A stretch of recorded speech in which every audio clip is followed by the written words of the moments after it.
Բարև Սյունիք, բարև Սյունիքի դարպաս Սիսյան։ Ինչպես ենք։ Պատրաստ եք փոփոխությունների։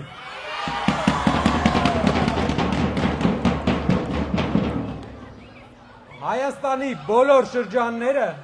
որ ստեղծվել է, որ Աստված մեզ տվել է հայրենիքը, ամեն շրջանի համար մեր հայրենիքին տվել է ապրուստի մի հնարավորություն,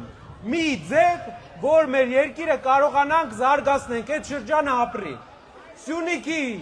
բախտի բերմամբ Հայաստանի ամենամեծ շրջանը Սիսյանի շրջանն է, սակայն այսօրվա դրությամբ վերջի 30 տարվա աշխատանքի պատճառով Սիսյանի շրջանը նաև Հայաստանի ամենագործազուրկ շրջանն է, ճիշտ է։ Գիտեք, երբ այցելել էինք Սիսյանի գյուղեր, Աշոտավան էինք, չգիտեմ ինքը այստեղ է թե չէ, բայց ես շատ անգամ եմ կրկնում այդ խոսակցությունը, երբ մարդիկ պատմեցին, բոլորը պատմեցին, թե ինչ վիճակ է գյուղում, մենք տեսան, թե ինչ մի տեսակ ճնշվեցինք մենք, ու ճնշվեցինք ոչ թե նրանից, որ ույս չկա, այլ որ այս հնարավորությունները կան մեր երկրում, բայց վիճակը այսպիսինն է, ու այդտեղ մի հատ կին ասես, տղա ջան, կաղա փոշմանել ես, որ եկել ես տեղ, այս պատմությունների մեջ, բայց մի հատ կարևոր բան ասեմ, մենք տեսնելով Սիսյանի գյուղերի վիճակը, մինչև այդ Եղեգնաձորի գյուղերի վիճակը, մեր մեջ ուժեղացել է ավելի ըմպնդումը, որ պետքա փոխենք մեր երկիրը, պետքա ուժեղացնենք մեր երկիրը, մեր երկրի ամենաուժեղ պոտենցիալը մեր համայնքների մեջ, եկեք նայենք, ինչ կարող է տալ ուժեղ Հայաստանը Սիսյանին, դուք Հայաստանի ամենամեծ շրջանն եք, Հայաստանը այսօր ծորենի առումով, հացահատիկի առումով մեծի մասամբ կախված է դրսից ներմուծումից, Սիսյանը այս պահին իր վարելահողերի կեսից ավելին չի մշակում, արոտավայրերը 140,000 հեկտար արոտավայր ունի, չի օգտագործում, Հայաստանը ներմուծում է միս, Հայաստանը ներմուծում է ծորեն, բայց դա չի օգնում մարդկանց տեղում արտադրել, որովհետև պետությունը չի օգնում, ինչ ենք անելու ուժեղ Հայաստանում։ Մի հատ լռություն եմ ուզում երեխեք, որ պատմեմ։ Շնորհակալ եմ։ Ինչ է լինելու ուժեղ Հայաստանում։ Ստեղծվելու է համայնքային զարգացման ծրագիր։ Սիսյանի համար ստեղծվելու է տեխնիկայի պարկ, որը պետությունը ունենալու է անհատույց տրամադրելու է գյուղացիներին, որպեսզի վարելահողերի վրա աշխատանք կատարվի։ Դա մեր երկրին անհրաժեշտ է, որ հնարավորություն ունենա մեր երկիրը իր հացը ինքը վաստակի, ծորենը ինքը վաստակի։ Մենք հիշում ենք բլոկադայի ժամանակ ինչ խնդիրներ եղան Արցախում։ Պարենային անվտանգության համար Սիսյանը դա կարող է ապահովել։ Երկրորդը, մեր երկիրը ներմուծում է կաթի փոշի, միլիոնավոր դոլարների, տասնյակ միլիոնավոր դոլարների, Հայաստանի կաթի գծով, արոտավայրերի գծով ամենալավ շրջանը ևս Սիսյանի շրջանն է, բայց չի օգտագործվում։ Կաթի փոշու ներմուծման տեղը, տեղական արտադրությունը խթանելը, կաթի գնի սուբսիդիան վերջապես նորմալ տալը օգնելու է, որ Սիսյանի գյուղերը ապրեն, լավ գնով կաթ վաճառեն։ Դա ոչ թե պետք է մենակ Սիսյանի համար, դա մեր հանրապետության պարենային անվտանգության հարց է։ Մյուս բանը, գործարան քաղաքի մեջ, ժամանակին այստեղ եղել են գործարաններ, ու քաղաքը հիմնվել է, մեծացել է գործարանների համար, գործարանների հաշվին։ Հայաստանը տարեկան, ուզում եմ ավակ սերունդն էլ ուշադիր լինի, ներմուծում է 70,000 տոննա, 50-ից 70,000 տոննա ապակի։ Իսկ գիտեք, ապակու հումքի ամենամեծ հանքերը որտեղ են։ Սյունիքում, Սիսյանի, Գորիսի արանքը։ Նաև շատ են Պարսկաստանում։ 70 միլիոն դոլարի, 55-ից 60,000 տոննա ներմուծված ապակի գործարանը պետք է լինի այս քաղաքում։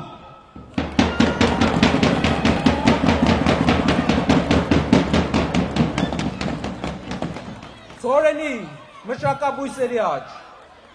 գյուղատնտեսության, կաթնատվության աճ, գործարան քաղաքում, երիտասարդների համար զբաղվածության գոտի,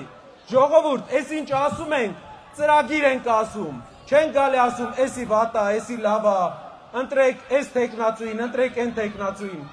ասում ենք այն ծրագիրը, որը մեր երկիրը փոխելու է, ով լինի այս երկրի առաջնորդ, հետի պետք է անի, եթե ուզում ենք լավ ապրենք, պետք է մեկը դա անի, որ պահին մեր երկրում, Սիսիանի տարածաշրջանում մի հեկտար չվարված հող եղավ, պարենային անվտանգություն ապահովված չեղավ, չի լինելու մեր երկրում բնական բարգավաճում, բարեկեցություն, եթե ուզում ենք բարեկեցիկ երկիր, պետք է հողերը մշակենք, այն հողերը, որ այսքան քիչ է մեր երկրում, ու այսքան շատ է Սիսիանում, 140,000 հեկտար,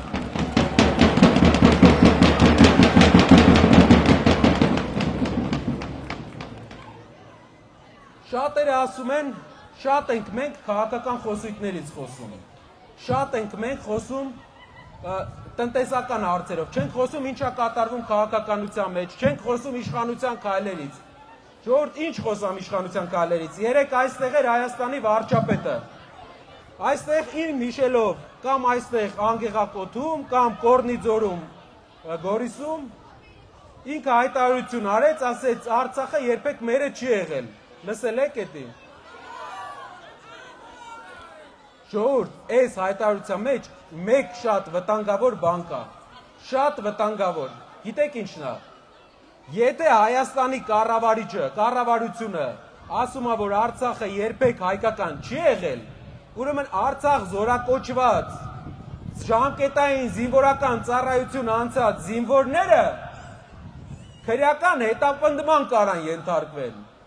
որպես օտար երկրում զորակոչ անցած զինված խումբ, այդ դրանով են վտանգ ներկայացնում իր այս հայտարարությունը, ինքը այ մարդ մի խոսա Արցախից, տվել ես մի խոսա, էլ վնաս մի տուր,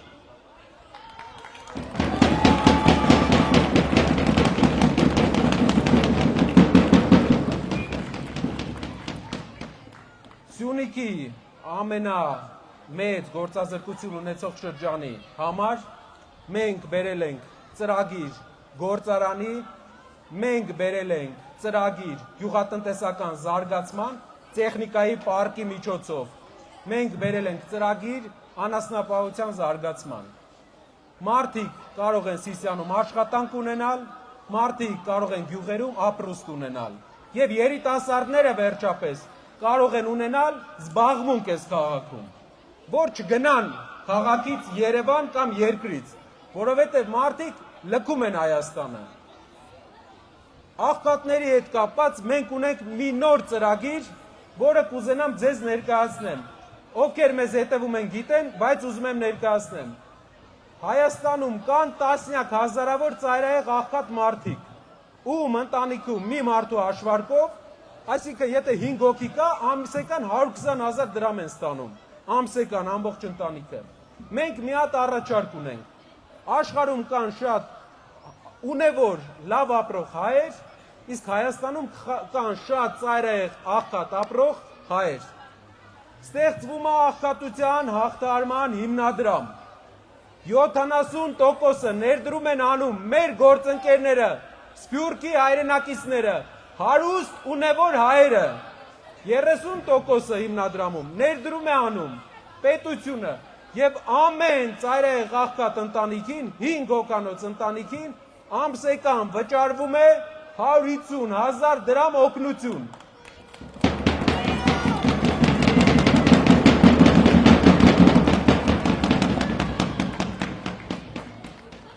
Քաղաքական գործիչները շատ են, քաղաքականությամբ զբաղվողները շատ են, բայց ուզում եմ ձեզ մի բան ասել, մեր խոսույթը քաղաքական չի, որովհետև մենք քաղաքական գործիչ չենք եղել երբեք, մենք եղել ենք տնտեսական գործիչ, Սամվել Կարապետյանը եղել է տնտեսական գործիչ, ինքը իր գրպանից ներդրում է արել իր երկրում, բարեգործություն է արել իր երկրում։ Միևնույն ժամանակ, այն ժամանակ, երբ միլիոնավոր դոլարներ իր անձնական փողերից ինքը ուղարկել է, կառավարությունը միլիոնավոր դոլարներ պարգևավճար է ստացել։ Համեմատությունը, երբ դուք ասում եք ճանապարհի այս մասը կառավարությունն է արել, կառավարությունը ձեր փողերով է արել, ժողովուրդ։ Կարապետյանը իր փողերով է արել։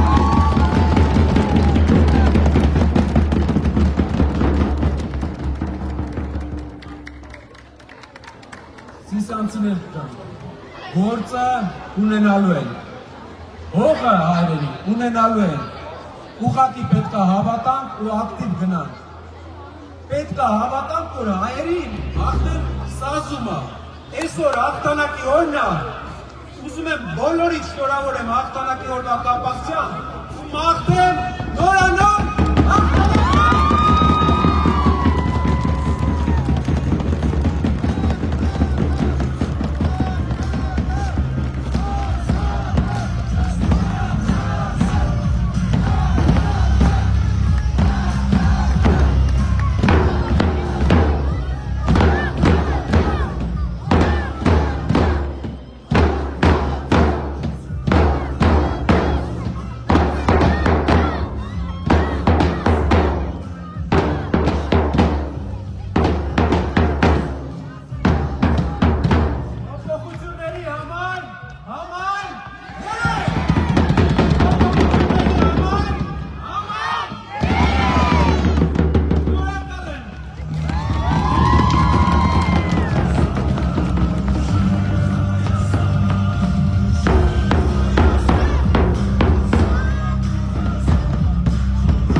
Ելույթի համար բեմ ենք հրավիրում ուշեղ Հայաստան դաշինքի